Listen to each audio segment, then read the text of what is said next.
The sensor anomaly blinked on my console, a tiny red dot throbbing against the steel-gray backdrop. Bored, exasperated, I keyed in the coordinates. Routine perimeter checks were the bane of moon duty. Earth was so far away, its vibrant hum a ghost in the silence of space.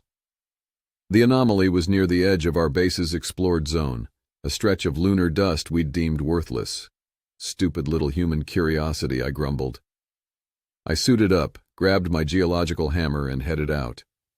The desolate landscape stretched around me, a gray canvas textured with ancient craters and bleached bones of long-dead asteroids. The thin lunar atmosphere made every breath rasp, every step a crunch against the unforgiving regolith. There, half buried in the dust, was a depression, out of place, unnatural. I knelt, brushed away the fine lunar sand, and felt my breath catch. A shard of ceramic, chipped and weathered, rose out of the dust. It was a pitcher, impossibly archaic in its form, its surface etched with swirling symbols. Back at the base, Dr. Sato's eyebrows nearly reached her hairline. "It's unlike anything I've ever seen," she breathed, tracing her finger over the pitcher's worn surface. "You'd think we'd have stumbled across something like this before," I grumbled, running another analysis. "Billions of years, yet this thing escapes all detection." Days bled into nights, filled with fruitless tests and frustrated sighs. The pitcher's metal defied classification, its composition a cosmic puzzle. The symbols whispered secrets we couldn't understand.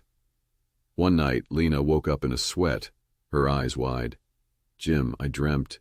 Humans laughing, playing, a ball." She shook her head, trying to grasp the image.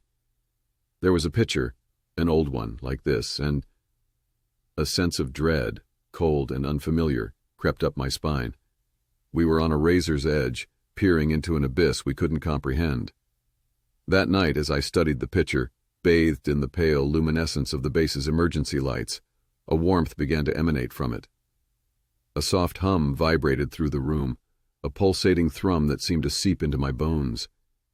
It was then the light intensified, a blinding white beam shooting from its snout, engulfing me.